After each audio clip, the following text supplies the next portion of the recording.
أعوذ بالله من الشيطان الرجيم بسم الله الرحمن الرحيم تبارك الذي بيده الملك وهو على كل شيء قدير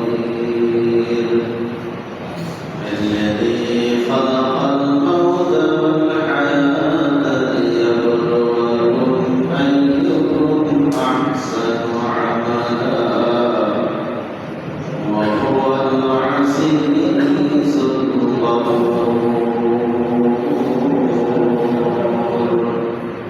صدق الله العظيم আল্লাহ পাকের বরকত মেহরবানি আল্লাহ পাক আমাকে ঈশার জামাত আদায় করে আল্লাহর কাছে সবচেয়ে প্রিয় প্রিয় আমল আল্লাহ পাকের কালামের তিলাওয়াত করা এই বিশেষ ফজিলতপূর্ণ ইবাদতের ভিতরে আপনি আমাকে শরীক হওয়ার তৌফিক দান করেছেন কালিমাতুল শুকর আদায় করি আলহামদুলিল্লাহ আল্লাহ পাকের আমাদের আজকের এই আলোচনা পড়া শোনা এবং আমল করে এই আমলটাকে আল্লাহ পাক আসরের ময়দানে নাজাতের ওসিলায় হিসেবে কবুল করে সকলে বলি আমিন। যে সূরা আমরা শুরু করেছি অনেকেই এই সূরার সাথে আমরা পরিচিত। সূরার নাম সূরাতুল মুলক না? সূরাতুল মুলক মক্কায় অবতীর্ণ, আয়াতের সংখ্যা হলো ৩৩টা। সূরাগুলির নাম রাখার ক্ষেত্রে আল্লাহ পাকের যে বিধান কোরআন কারীম থেকে আমরা পাই, যে সূরার ভিতরে বিশেষ কোনো ঘটনা, বিশেষ কোনো শব্দ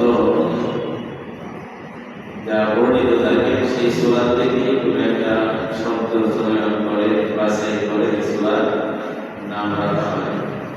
প্রতিদিন আমরা শুনছি সূরাতুল বাকারা, বাকারা ১৭ গাভী, গাভীর একটা বিশেষ সুন্দর আকর্ষণীয় ঘটনা বলে ইসরাঈল জাতির ভিতরে সংঘটিত হয়েছিল। সূরার নাম হয়েছে সূরাতুল বাকারা, গাভী সূরা না? এরকম সূরাতুল ফিল ১৭টা অস্থি হাতি, হাতির একটা বিশেষ ঘটনা এই সূরায় বর্ণিত হয়েছে। সূরার নাম হয়েছে সূরায়ে ফিল। কুরাইশ মানুষের বিশেষ মর্যাদা আছে, কিন্তু সূরার নাম হয়েছে সূরায়ে কুরাইশ। এই সূরার নাম সূরাতুল মুলক। মুলক শব্দের অর্থ রাজত্ব।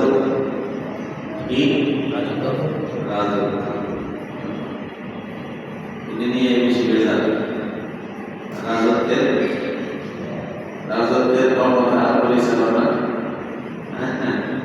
এটার বান্ধবী, এটা নিয়ে পৃথিবীতে সবচেয়ে বড় বেজার। এই মুলক শব্দটা আমরা প্রথম আয়াতের ভিতরে দেখতে পাই, তাবারাকাল্লাযী বিয়াদিহিল মুলক আছে না? এই মুলক শব্দ থেকে করা আছে করা হয়েছে সূরাতুল মুলক রাজত্বের সূরা।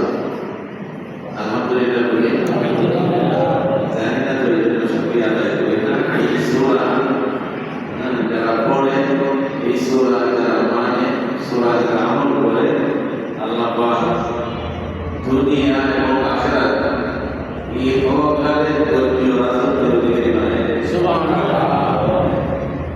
এই জন্য আগে আমরা চিন্তা করি সুবহানাল্লাহ আলহামদুলিল্লাহ একটাও পড়ে নেই। এই রাজত্বের সূরার ভিতরে আল্লাহ পাক দুনিয়া আখিরাত রেখে দিয়েছে, রাজত্ব করে রেখেছে।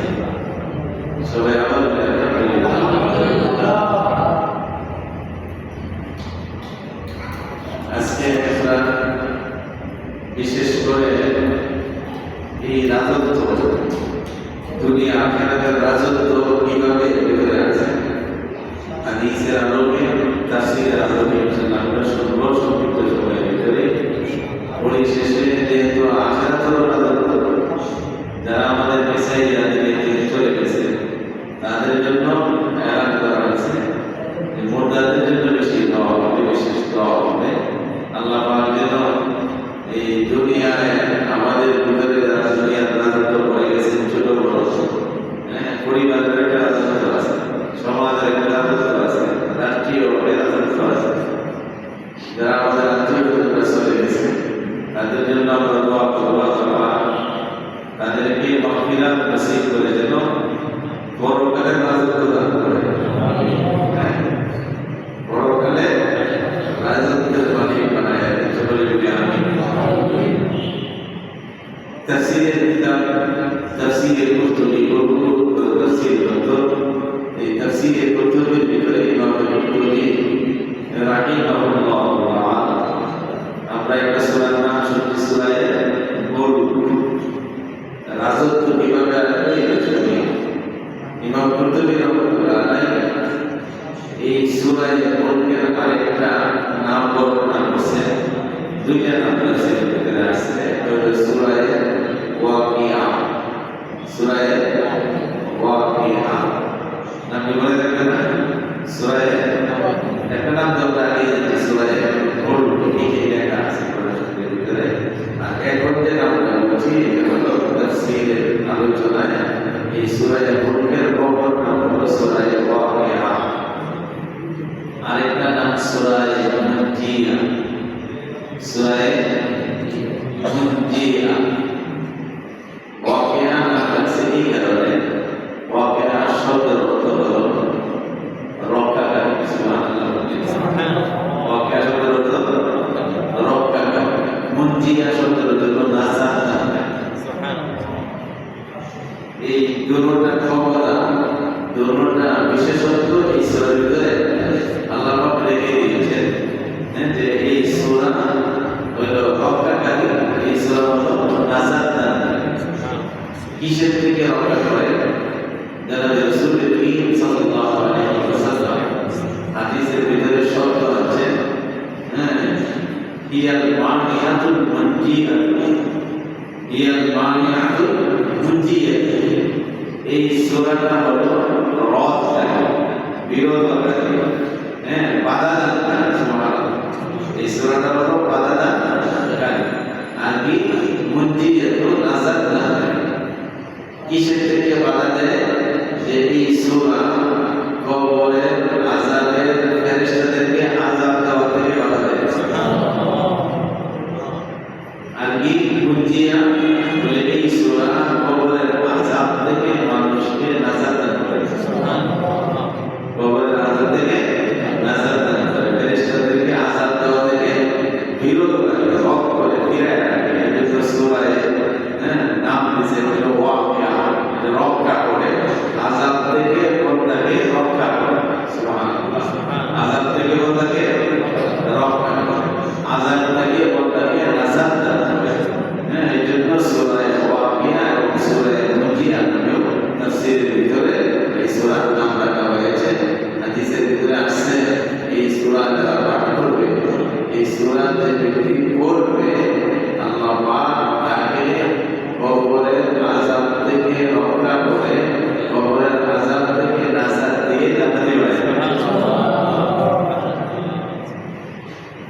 তাফসীরের জগতে আমরাও বিভিন্ন তাফসীর কারণে তাফসীর বর্ণনা করি। সাহাবাদের জামানায় সবচেয়ে বড় মুফাসসির নাম হলো আব্দুল্লাহ ইবনে আব্বাস রাদিয়াল্লাহু তাআলা আনহু। রাসূল করিম সাল্লাল্লাহু আলাইহি ওয়াসাল্লামের চাচাতো ভাই। আব্বাস ছিল রাসূলের চাচা। আব্দুল্লাহ ইবনে আব্বাস রাসূলের চাচাতো ভাই। বলেছে আব্দুল্লাহ ইবনে আব্বাস হলো রাইসুল মুফাসসিরিন, সমস্ত তাফসীর কারকদের সর্দার, লিডার, নেতা হযরত আব্দুল্লাহ ইবনে আব্বাস রাদিয়াল্লাহু তাআলা আনহু। তাফসীর কুতুবের ভিতরে এই বর্ণনা আছে যে আব্দুল্লাহ ইবনে আব্বাস রাদিয়াল্লাহু তাআলা আনহু থেকে একটা হাদিস বর্ণনা করা হয়েছে। রাসূল করিম সাল্লাল্লাহু আলাইহি ওয়াসাল্লাম বলেছেন যে আমার মনে চায়, আমার মনের আকাঙ্ক্ষা, আমার মনের একটা বাসনা যে এই সূরায় মুলক যেন আমার উম্মতের প্রত্যেকটা ব্যক্তির অন্তরে ঢুকে যায়। রাসূলের বাসনা যে সূরায় মুলক যেন আমার উম্মতের প্রত্যেকটা মানুষের ভিতরে থাকে। রাসূলের এই বাসনা একটা বলে রাসূল যেন প্রত্যেকটা মুমিন নর নারীর ভিতরে, নারী পুরুষের ভিতরে, অন্তরের ভিতরে সূরায়ে ওয়াকিয়া কামনা করে আল্লাহর কাছে এটি আশা করতেছিলেন যাদের অন্তরে এই সূরায়ে ওয়াকিয়া থাকবে, এই সূরায়ে আমার আমলের ভিতরে থাকবে, যে নারী পুরুষ নিয়মিত এই সূরাকে পড়বে, মুখস্থ করে অন্তরে রাখবে। আল্লাহ রাসূলের এই হাদিসের বর্ণনায় বোঝা যায় আল্লাহ রাসূল আশা করছে যে এর দ্বারা যেন তার বান্দাকে রাসূলের উম্মত নারী পুরুষকে যেন কবরের আযাব থেকে নাজাত দিয়ে জান্নাতে মেহমান বানায়।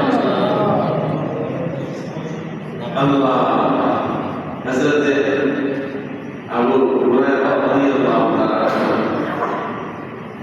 হাদিস বর্ণনাকারীর ক্ষেত্রে সবচেয়ে বেশি হাদিস বর্ণনাকারী রাবীর নাম হলো হযরত আবু হুরায়রা রাদিয়াল্লাহু তাআলা। তিনি থেকে হাদিস বর্ণনা করা হয়েছে যে এই সূরা হাশরের দিন, কিয়ামতের দিন খুব বলে থাকে। এই সূরা হাশরের দিন, কিয়ামতের দিন যে এই সূরাকে পাঠ করবে, এই পাঠকারী ব্যক্তির জন্য, প্রত্যেকটা ব্যক্তির জন্য, এক এক ব্যক্তির জন্য এই সূরাটা সুপারিশ করতে থাকবে। সুবহানাল্লাহ। পাঠকারী ব্যক্তির জন্য, এক এক ব্যক্তির জন্য এই সূরাটি করবে সুপারিশ করতে থাকবে। এই সূরার কোন দোষ আছে? এই সূরার কোন অন্যায় আছে? এই সূরা যদি সুপারিশ করে রাখছে, মুহাদ্দিসিনে কেরাম বলেন কোরআনে কারীমের কোনো দোষ নাই, সব আল্লাহ পাকের কুদরতি জবানের মালিক হলো কোরআন। এই কোরআন যদি ভালো সুপারিশ করে, সেটা পক্ষে হোক বিপক্ষে হোক, উভয় প্রকারের সুপারিশ আল্লাহর কাছে গৃহীত হবে। আল্লাহর কাছে উভয় পক্ষের সুপারিশ কি হবে? গৃহীত হবে। এই সূরায়ে ওয়াকিয়া সুপারিশ করবে কিসের জন্য? যে আল্লাহ পাক যেন এই বান্দাকে নাজাত দিয়া জাহান্নাম থেকে মুক্তি করে, এই সূরা জাহান্নাম থেকে পাটকারীকে বাইর করে জান্নাতে পৌঁছে দেয়। সুবহানাল্লাহ। এই ঘটনাকারী নবী হযরত আবু হুরায়রা রাদিয়াল্লাহু তাআলা। এই ফজিলত, এই লাভের কথা আমরা ইনশাআল্লাহ অবশ্যই মনে রাখবো, বড়ের ভিতরে আলোচনা করবো। প্রত্যেকটা আমাদের ভাই বোন, ছেলে মেয়ে, সন্তান, নাতি নাতি তারা যেন সূরায়ে মুলকে করে বেশি করে তেলাওয়াত করে এবং বেশি করে পড়তে পড়তে আল্লাহ রাসূলের সেই মনের কামনা বাসনা যে প্রত্যেকটা উম্মতের অন্তরে যে বসে থাকে গচ্ছিত থাকে। আমরা ইনশাআল্লাহ চেষ্টা করবো আল্লাহ পাক আমাদের সকলকে বেশি বেশি করে এই সূরায়ে মুলক পড়া এবং চেষ্টা করি এই আয়াতটা পড়ার, মুখস্থ করার আল্লাহ তৌফিক দান করেন। তাবারাকাল্লাযী বিয়াদিহিল মুলকু ওয়া হুয়া আলা কুল্লি শাইইন কাদির। তাবারাকাল্লাযী, তাবারুক এই শব্দটার মূল শব্দ বরকত। বরকত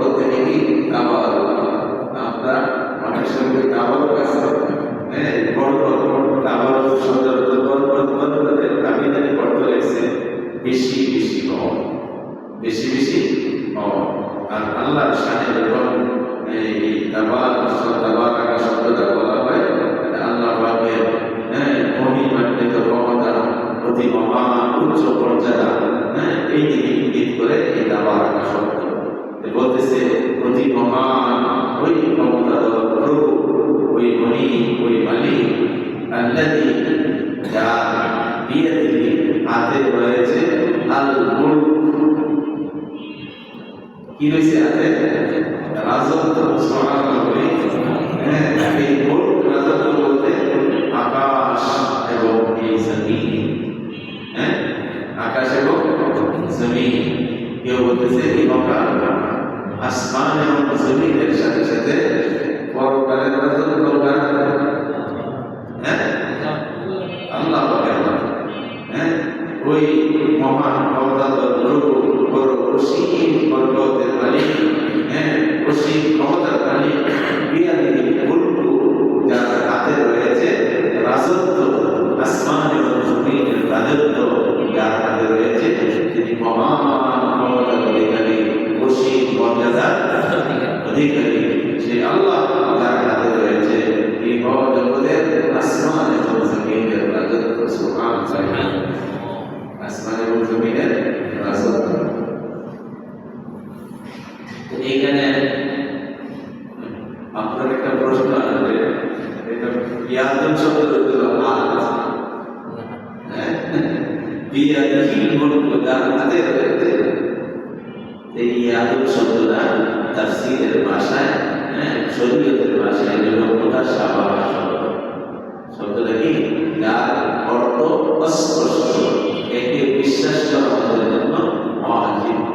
তবে এর অর্থ বোঝার জন্য বারবার বোঝাতে কোনো মুমিন উচিত না, কারণ আল্লাহ পাক কোনো আকৃতি প্রকৃতিকে সম্পূর্ণ মুক্ত।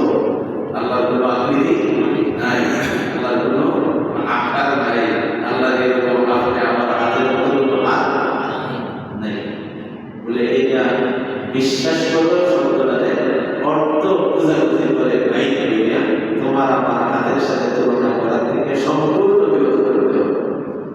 কারণ আল্লাহ পাকের হাত, এখানে অর্থ আমরা বলি যে আল্লাহ পাকের ক্ষমতা, আল্লাহ পাকের ক্ষমতা, হাতের দ্বারা ক্ষমতা। অন্য জায়গায় এই হাত শব্দটা ব্যবহার করে আল্লাহর হাত ব্যবহার করে আল্লাহর সাহায্যের অর্থ করা হয়েছে। যে আল্লাহর হাত যেখানে ব্যবহার হয়েছে মানে আল্লাহ পাকের সাহায্য তার উপরে আছে।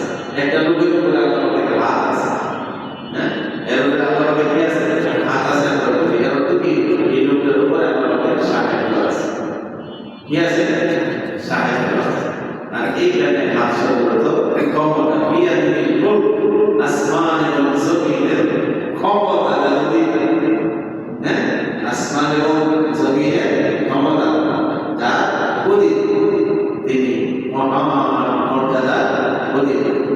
ওয়া হুয়া আলা কুল্লি শাইইন কাদির, তিনি সকল বিষয়ের উপরে অসীম ক্ষমতার মালিক। কোনো এমন বিষয় নাই যা আল্লাহ পাক করতে পারে না, এমন কোনো জিনিস নাই যা আল্লাহ পাকের ক্ষমতা বাহির। আল্লাহ পাক পারে না এমন কিছু আছে? আল্লাহ পাক পারে না এমন কিছু নাই। আমরা যারা ঈমান আনছি খুব মনে রাখতে হবে, বিশেষ করে ঈমানের ভিতরে একটা শর্ত হলো আল্লাহ পাকের জাতকে বিশ্বাস করি। আল্লাহ পাক তিনি আছেন, জাতকে বিশ্বাস করি। আর কেমন ভাবে আছেন? তিনি সর্বময় ক্ষমতার অধিকারী, তার ক্ষমতার বাইরে কিছুই নেই। তিনি করতে পারে না এমন কিছু নাই, করতে পারে না এমন কিছু নাই। সমস্ত ক্ষমতার উৎস আল্লাহ আলামিনের ক্ষমতার অধীন, তিনি সমস্ত কিছুর উপরে ক্ষমতাশীল। ঈমানদারদের ভিতরে এই গুণটা বিশেষ করে দেখা দেওয়ার নাম ঈমান। যে আল্লাহকে মানছি, কিভাবে মানছি? যে মন আছে তিনি তার আকৃতি প্রকৃতি নাই, সমস্ত ক্ষমতা তার হাতে, সমস্ত ক্ষমতা তার হাতে, তার ক্ষমতার বাইরে কিছুই নেই। তাদের কুদরত নারী আর চেতানি আপনি, তাদের কুদরত নারী আর চেতানি আপনি,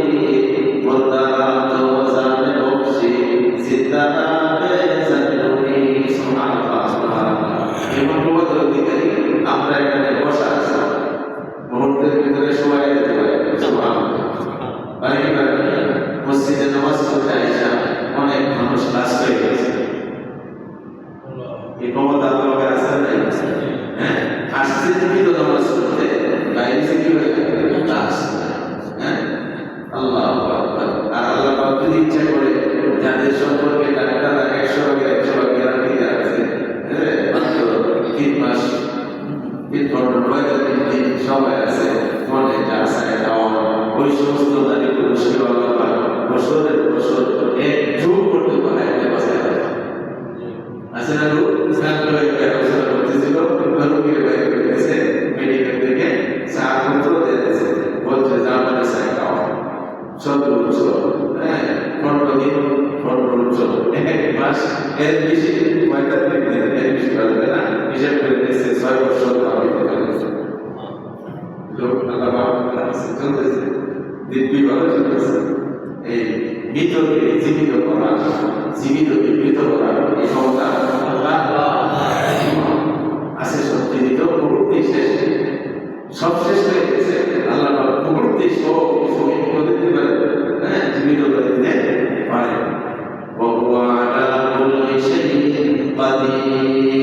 তাফসীরের ভিতরে মনে রাখবে এখানে 4টা গুণ বিশেষ করে এই আয়াতের ভিতরে আল্লাহর জন্য প্রমাণ করা হয়েছে।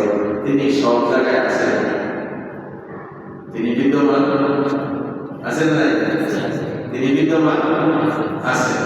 এক কথা, তিনি সব জায়গায় আছেন, তিনি সব জায়গায় আছেন।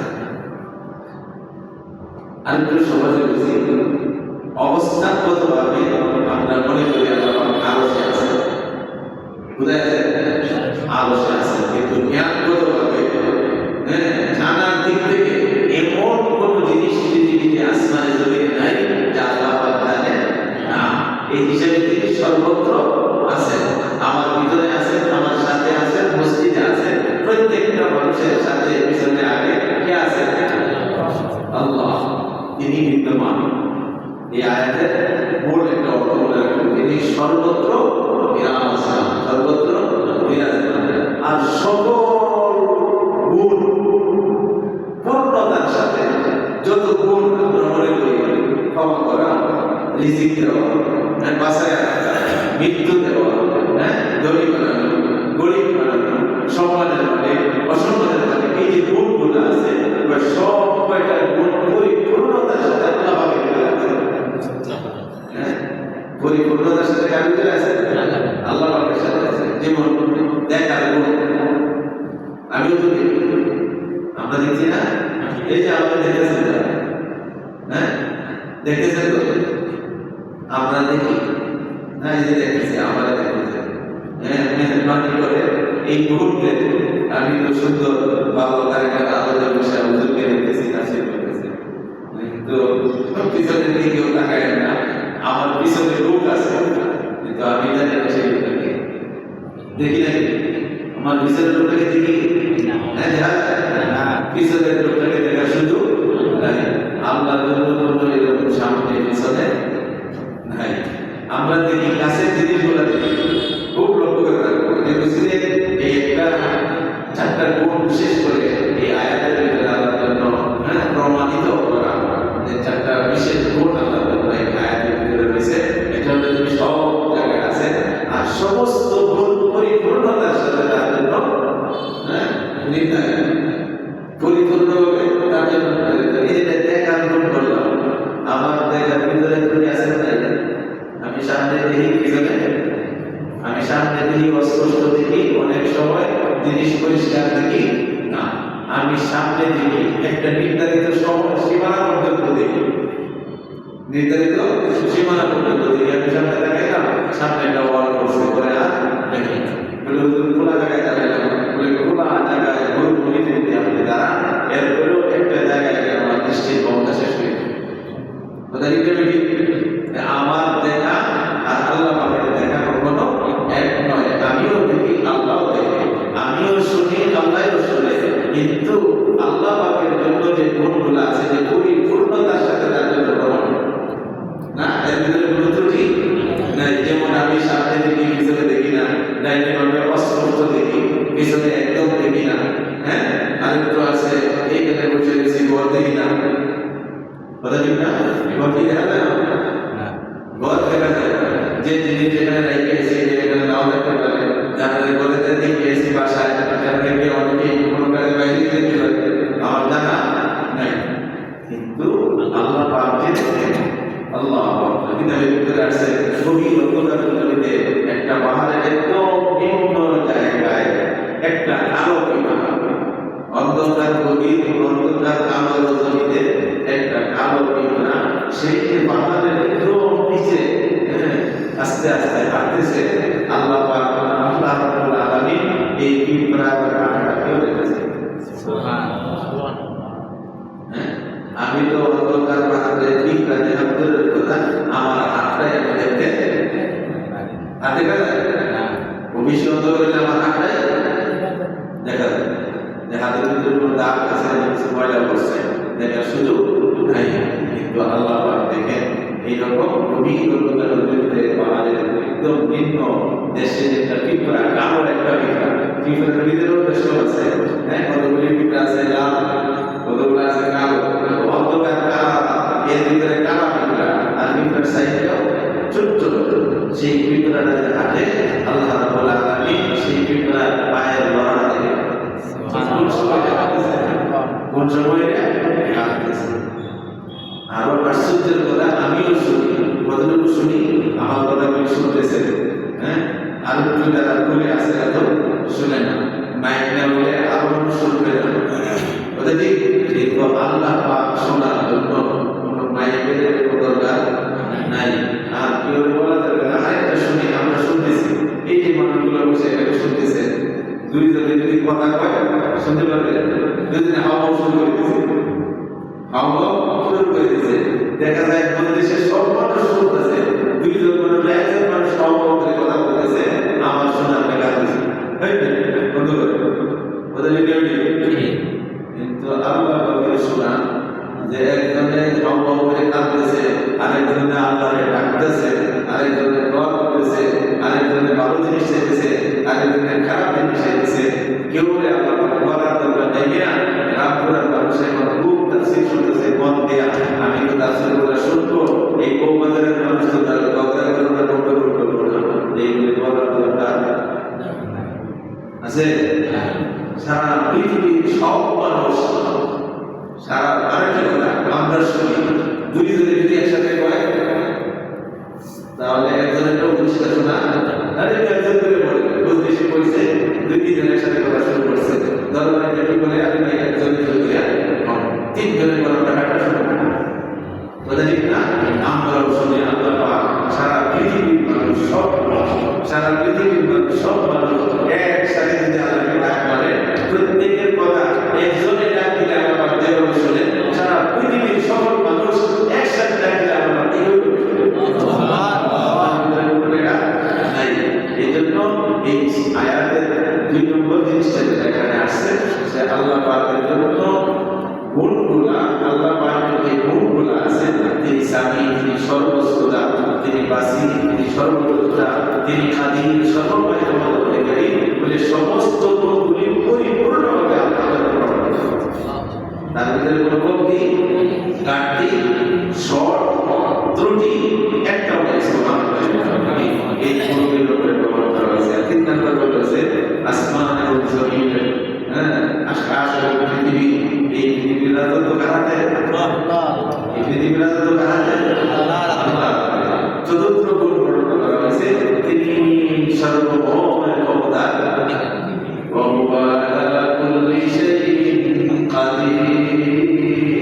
তিনি সর্বময় ক্ষমতার অধিকারী, তিনি সর্বময় ক্ষমতার অধিকারী। এইভাবে বুঝে রাখবো তো, হ্যাঁ আল্লাহ সব জায়গায় সবসময় আছেন, আর আল্লাহর জন্য সমস্ত গুণগুলি পরিপূর্ণভাবে প্রমাণিত। এই ইহকাল, আসমান এবং জমিনের রাজত্ব কার হাতে? আল্লাহ। আর তিনি সর্বময় ক্ষমতার।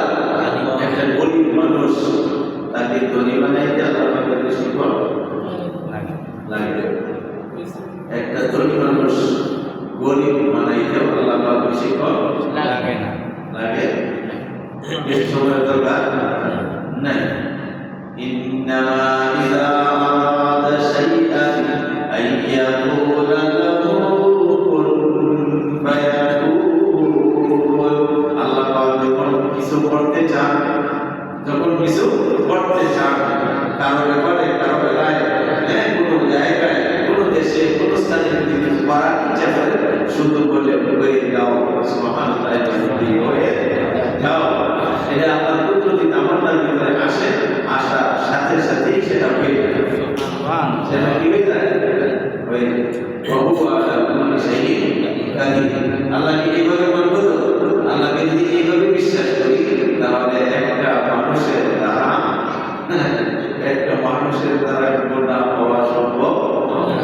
তিনি সব জায়গায় বিদ্যমান, সবকিছু দেখে, সবকিছু শুনে, সমস্ত কিছুর ব্যাপারে তিনি ক্ষমতা, সর্বোচ্চ ক্ষমতার মালিক।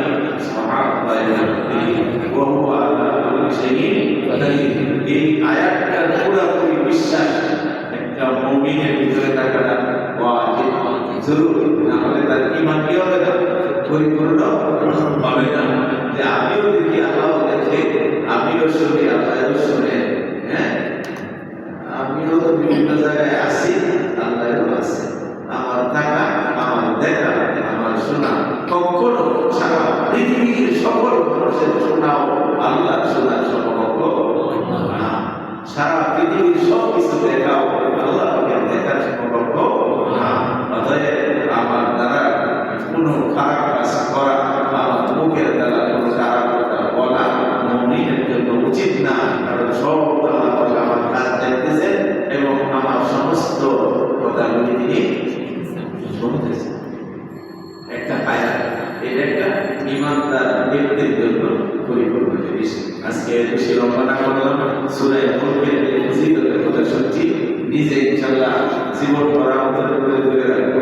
ছোট বর্ণনাকারী বলছেন যে সূরা মুলক পাঠকারী ব্যক্তির জন্য, হ্যাঁ, কবরস্থ করার পরে ফেরেশতা কবরে আসার আগে একটা গিলাফের আকৃতিতে পুরা লাশটাকে ঢেকে দেয়। পুরা লাশটাকে ঢেকে দেয়। ফেরেশতারা আয়েশা তার কিছু জিজ্ঞাসা করতে চাইছে। ফেরেশতারা আয়েশা কিছু জিজ্ঞাসা করতেছে যে গিলাফের দ্বারা রাখা, যে গিলাফ যদি ঢেকে দিতে পারে তার জবাব করতে পারে না, তার জবাব করতে পারে, তার হাত কাটতে পারে, তার চোখ কাটতে পারে, তার কান কাটতে পারে।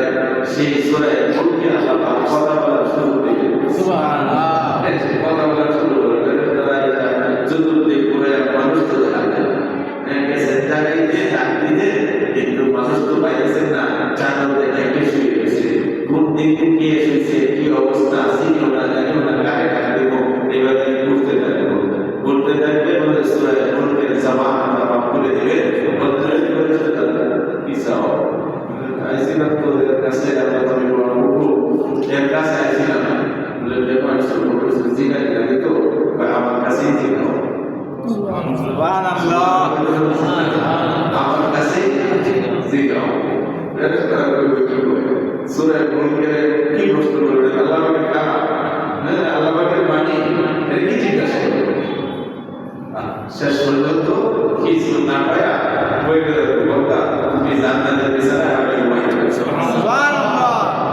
সূরা মুলক ইনশাআল্লাহ তারা পারি না পড়া শিখব, তারা পারি প্রতিদিনই সূরা মুলক পড়ব। আমাদের আগামী বুজুর্গরা সূরা মুলক পড়ার আমল করতেন, হ্যাঁ, রাতে শোয়ার আগে পড়তে পারলে ভালো। এছাড়া জীবনে যে কোনো সময়, হ্যাঁ, আমি সূরা মুলক পড়তে পারি। যদি আমি দেখে দেখে পড়ি তাহলে এই প্রচুর পবিত্র হয়ে পড়তে হবে।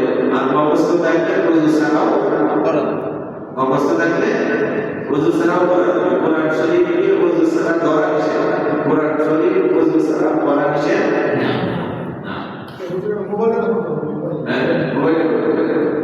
মোবাইলের ভিতরে স্ক্রিনের টাচ দিলে এটা ফতোয়া দেওয়া আছে যে মোবাইলের ভিতরে যেটা বাসে এরকম আকৃতিতে একটা ছায়া বলে, আমি হাঁটতেছি, সূর্যের পূর্ব দিকে আমার একটা ছায়া পড়ে আছে না?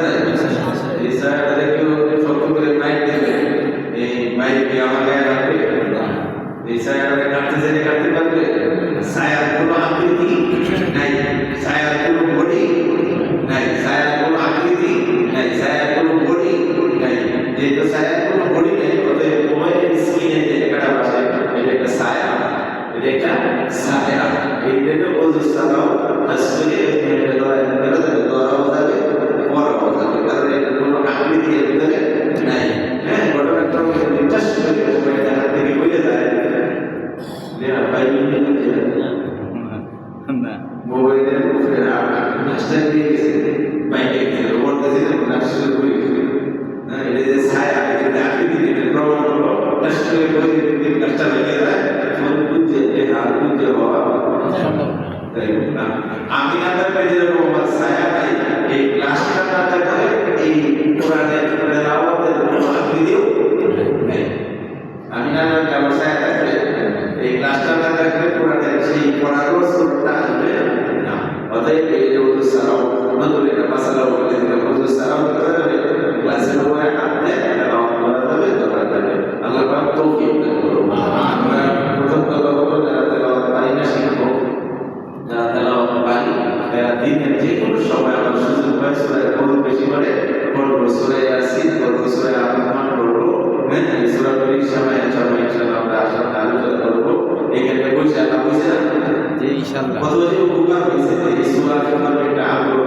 আমি বাসা বাড়িতে আমার ভাইদেরকে বোনদেরকে স্ত্রীকে সন্তানকে নাতিদেরকে সবাইকেই বলবো যারা কোরআন শরীফ পড়তে পারো যদি সবাইকে কোরআন সূরা পড়তে তেলাওয়াত করবা এই সূরা পড়তে কবরের ভিতরে গিয়া সমস্ত শরীরে সূরা পড়তে কেন মেরেস্তারের কাছে আসলে কিছু দিকে গেছে কিছু বলবে আমাদের দাও লাস্টে যেটা ওই সূরা পড়তে সাথে কথা বলার ক্ষমতা আমাদের নাই আমাদের উপরে জবান করে সূরা লাস্টে বলবে দাও তুমি এই জান্নাতের বিছানার ব্যবস্থা হবে জান্নাতের বিছানা যাবে সুবহানাল্লাহ আল্লাহু আকবার আসরের দিন যখন বিচার শুরু হবে এই সূরা সুপারিশ করা শুরু হবে এক এক ব্যক্তির জন্য আলাদা আলাদা করে সুপারিশ হবে কিছু করো এটা আমার সুবহানাল্লাহ সুপারিশ করবে ওই যদি জাহান্নামের পয়সা দেওয়া জাহান্নামের ভিতরে যায় সেই সূরা বলতে একটা আকৃতি ধরিয়া জাহান্নামের ভিতরে গিয়ে একটুখানি টাইটে বাইরে জান্নাতে বসে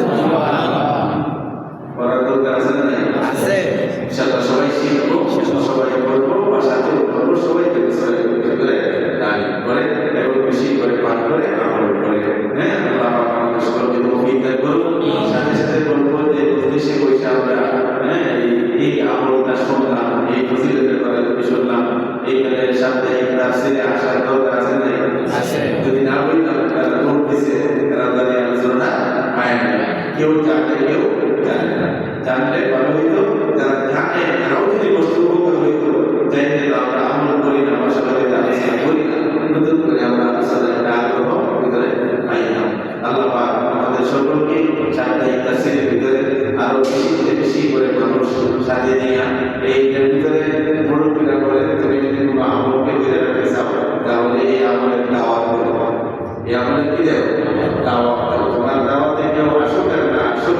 যেহেতু তুমি এই আমলের দাওয়াত দিছো আল্লাহ পাক তোমার কাছে সেই আমলটা করে হ্যাঁ এই সিস্টেমটা বন্ধ তো দাওয়াত আমাদের সুবাদে কি হয় হয়তো মামনে বিশাল করে তাফসীর পাই আমরা ইনশাআল্লাহ সেখানে চলবো আমি যদি দাওয়াত দিতে থাকি দেখা যায় আপনার দাওয়াতে হয়তো আয়েশা তৌফিক দে তবে তো আল্লাহ যদি তাকে তৌফিক দে সে আসার কারণে জানার কারণে আমলের কারণে মানার কারণে যে সবটা পাবে তার সব তার তাকে ঠিক রেখে সমপরিমাণ সব আমি যেহেতু তাকে দাওয়াত দিয়েছি আল্লাহ আমার আমল বললাম সুবহানাল্লাহ হ্যাঁ বিনা বুঝতে দিলাম বিনা বুঝতে দাওয়াত দিব ইনশাআল্লাহ আল্লাহ তৌফিক দেন আমরা বলছিলাম যে দেখো ওর আযান থেকে নাজাত দানকারী সূরা সূরা ওয়াকিয়ার নাম মানে রক্ষাকারী সূরা আযান থেকে রক্ষা করে আযান থেকে নাজাত দেয় দোয়া করে আল্লাহ পাক আমাদের পূর্বপুরুষ পূর্বপুরুষরা আমাদের আত্মীয়-স্বজন যারা এই দুনিয়া ছেড়ে চলে গেছে আল্লাহ পাক যেন আমাদের এই তেলাওয়াতের কাজে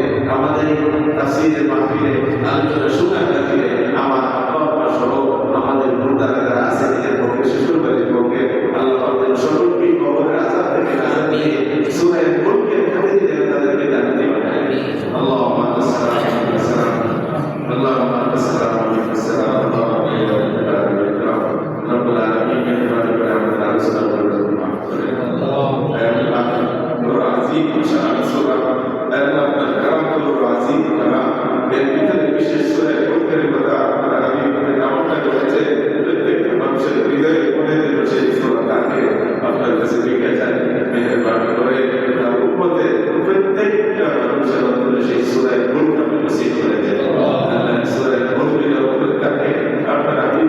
আমাদের বাপ বোঝা যায় যাদের ভিতরে সূরা মুলক থাকবে একদিন না একদিন সূরা মুলক তাকে কবরের আযাব থেকে আযাব দিয়ে জাহান্নাম থেকে মুক্তি দিয়ে জান্নাতে বানায় দিবে।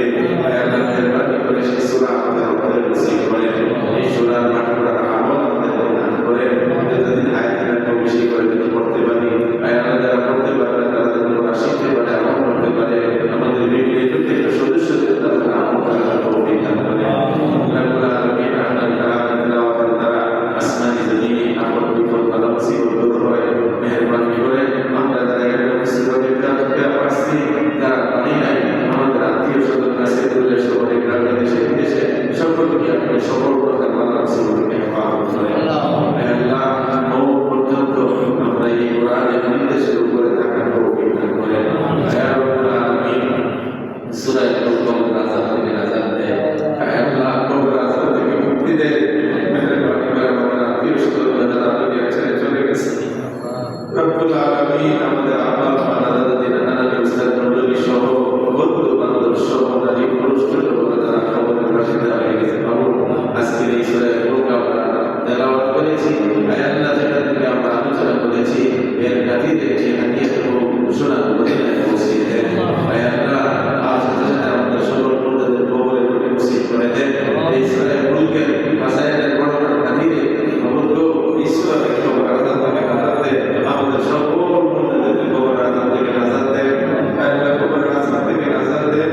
আল্লাহ কবর আযাব থেকে নাজাত দেন। আল্লাহ জাহান্নাম থেকে মুক্তি দেন।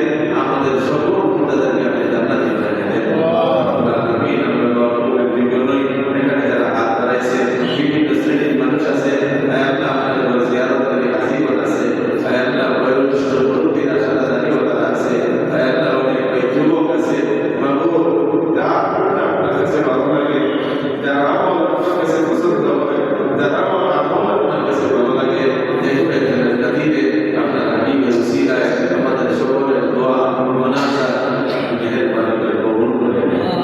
রব্বুল আলামিন আল্লাহ জীবন অনেক মুনাজাত করছি, কবুল করছি কিনা জানি না।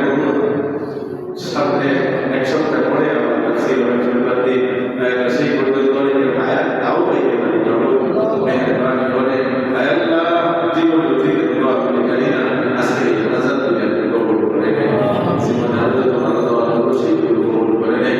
মওত পর্যন্ত কোরআনের এই মাহফিলে, কোরআনের এই মজলিসে, কোরআনের তালিমের সাথে সম্পৃক্ত রেখে, সম্পর্ক রেখে, মহব্বত রেখে আমরা জীবন পরিচালনা করতে তৌফিক দান করেন। রব্বির হামহুমা কামা রাব্বায়ানি সগীরা রব্বির হামহুমা কামা রাব্বায়ানি সগীরা ওয়াজআল আখির কালিমাতিনা ইন্নাল মাউতি লা ইলাহা ইল্লাল্লাহ মুহাম্মাদুর রাসূলুল্লাহ। ওয়া আলাইকুম আসসালাম।